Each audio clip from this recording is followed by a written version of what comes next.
Dans la fromagerie, les camemberts commencent à s'égoutter. David a débuté la fabrication tôt ce matin, quelques minutes à peine après l'arrivée des vaches dans la salle de traite.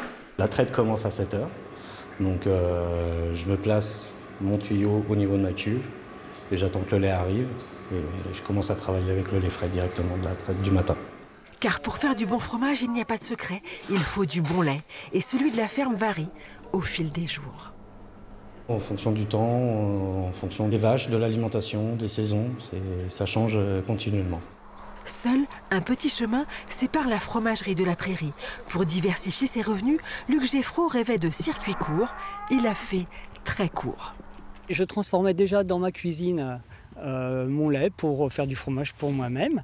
Et là, on s'est dit ce serait une super diversification, proposer un produit local, de qualité, puisque biologique depuis 26 ou 27 ans maintenant.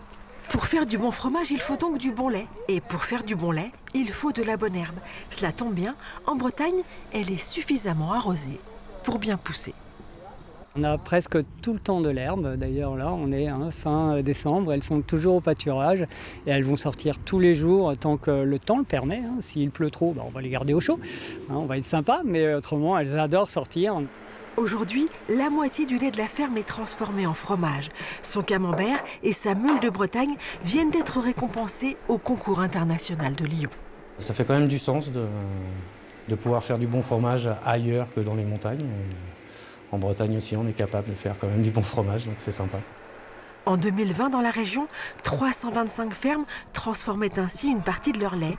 La Bretagne va peut-être devenir l'autre pays du fromage.